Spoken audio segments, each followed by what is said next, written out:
Welcome to the next installment of Starting Seeds. These were started about 4 days ago from the last video. As you can tell, these are already growing so much that they're puffing up. And some of the others have started, some of them haven't. So all the ones that are sprouting, I've got to get into the soil so they don't start molding in the plastic. I'm going to be putting them in these trays.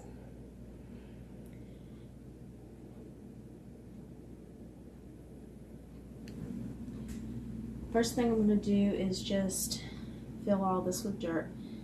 The jars you see over on that side are actually raw milk that I'm culturing right now.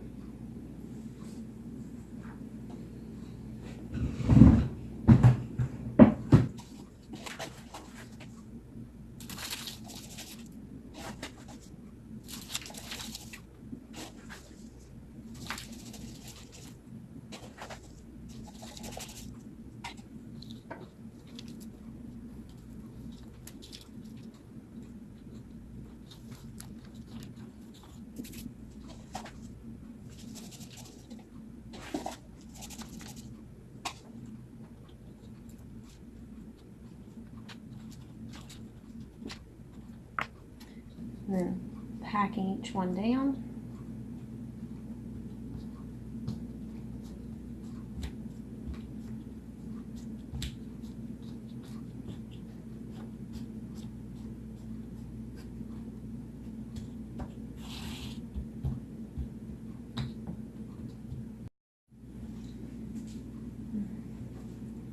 Okay, so my camera stopped recording, so what I've done is I've gotten some of the seeds that were started about 4 days ago. These should have actually been put into the soil probably 2 days ago because they've sprouted a little bit too much. The way I'm going to do these, I don't want to disturb the roots now that they're already starting to send out roots because they're so big, is I'm going to tear the paper towel, and that helps not to disturb the roots too bad.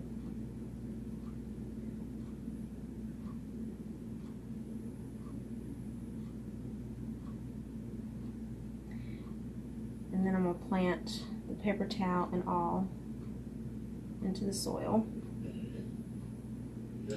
Once I get all of these through here, then we'll go back and cover them up with some more dirt. So I'll be right back.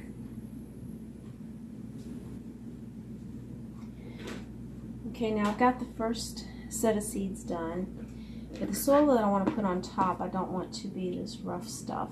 I want it to be a little finer. So the way I'm doing that is I put some dirt in just a sifter. I'm sifting it out.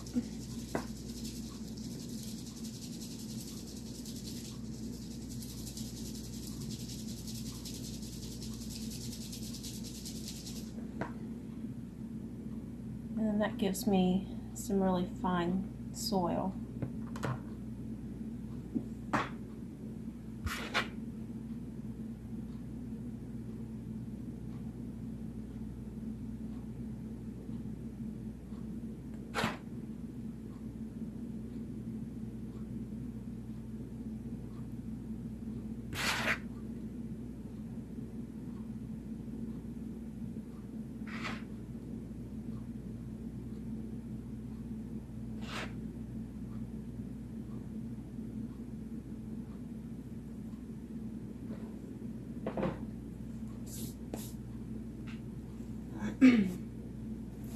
Now I'm going to take the label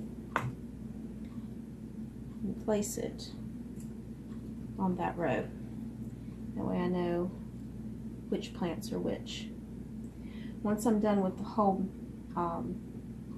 bed, or these are not going to be enough to fill it all up, but once I'm done with all these seeds, putting them in here, then I'll go back and very lightly water them.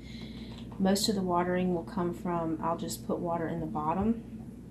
I'll put about a ½ inch of water in there and let the dirt soak it up from the bottom. That way the seedlings are not disturbed. And as this down here dries up, then I'll just add a little bit more until the soil is fully saturated.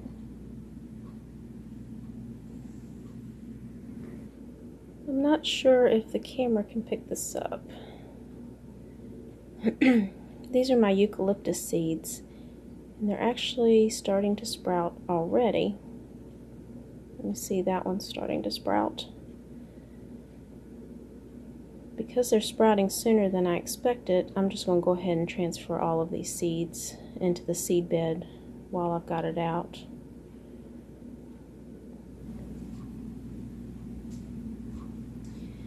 Okay, not all of my seeds sprouted, but I just went ahead and put them all in here anyways.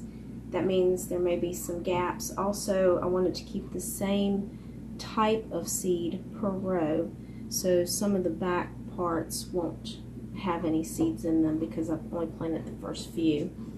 So now that I've got everything in there, I'm going to take some warm water in a mister and just kind of mist the top of it. I don't want to disturb the seedlings, but this will help get the top layer of the soil starting to get moist.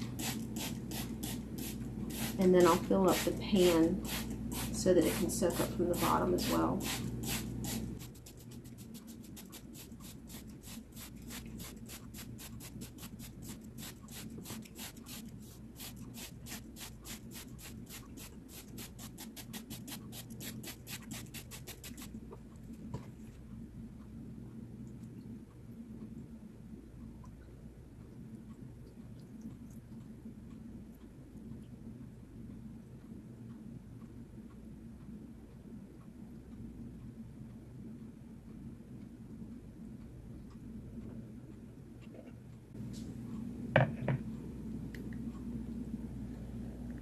From the front, you can see where I've got the tags.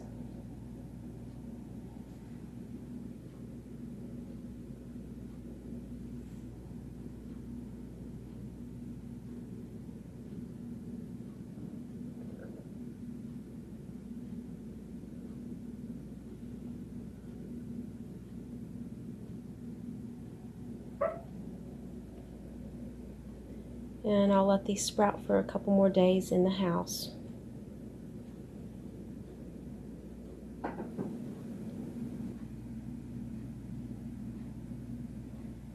Soaking up the water pretty good.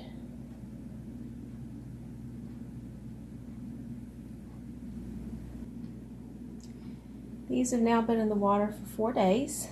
Now I was going to check on them. You can see how they're starting to grow roots.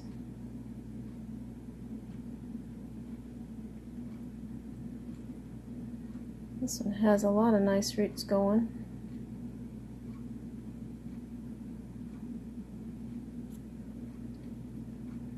So what I'm going to do is break these shoots off and put them in some water.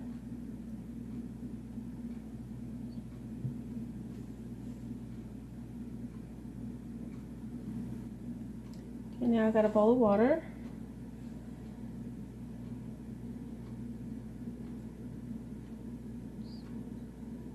Break that off and stick it in the water.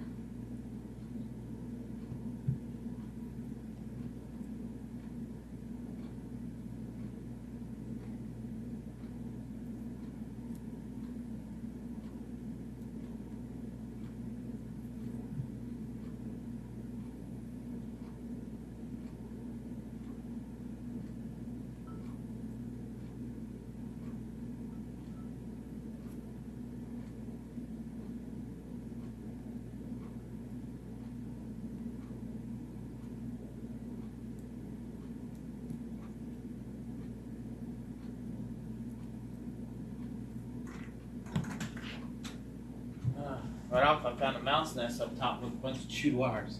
Yeah? Listen, Mug.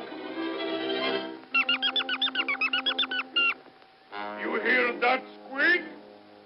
Yes, ma'am. Well, get rid of it. I pulled off all the ones that have started growing roots. Sweet potatoes are kind of like tomatoes, where when these vines grow and they touch the ground, they will root. There's like stem rooting like tomato plants are. These shoots are what I'll be planting in the ground instead of the full sweet potato, so I don't have to worry about mold and rotting and stuff. You can plant the whole sweet potato. It will grow just fine. I'm just going to do it this way.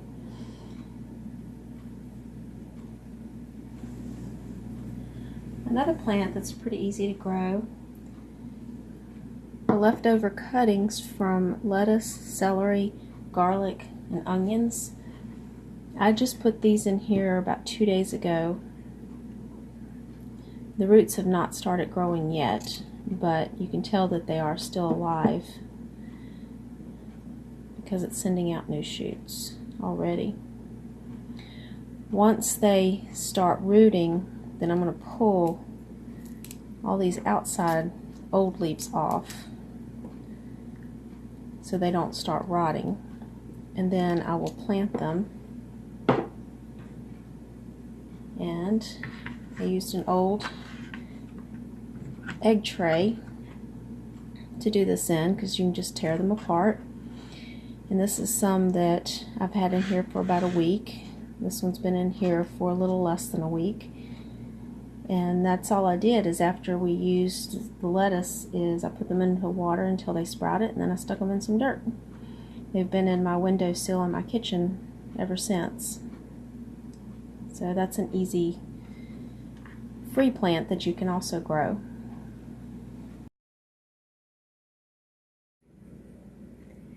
This is mid-January, and some of the nightly temperatures are still going to be in the teens this week. The plants that I have out in the greenhouse are fine. They're under the double plastic, and they have strong roots, so they can handle this better. But these brand new seedlings that I've started are too tender for that kind of weather and those temperatures. So instead of sticking them out in my greenhouse where they'll freeze, I've decided to make a makeshift greenhouse inside. It's warm enough in the house, but it needs more light, because they need so much light per day or the seedlings will actually start stretching towards the windows. This creates a very thin stem on them, so they're not supported very well. Even though I do like to build things out of wood, I really didn't want to take the effort and the time and supplies to build anything to hold a grow light at this time, because it's not going to be in here that long. So what I've done is I've taken apart the table and just put a string over top of it. This is called rat tail string. It's some that I already had in my sewing room. And then I just brought it down under the table and attached the light to this string. This has given me a makeshift little lighthouse greenhouse underneath my table that will be easily removed when I don't need it anymore.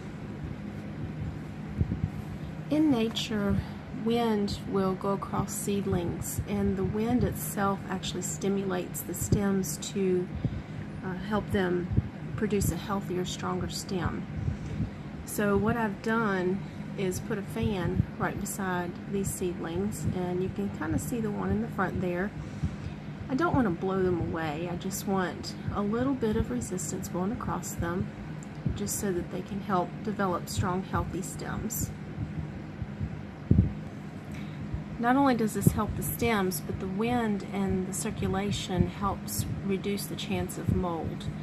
Mold in seedlings is very high probability, because the soil is usually pretty moist when you're first starting seeds, and they're very tender, so you don't want that mold getting in there, or also the where they do a root dampening off as well, because that can kill the whole plant.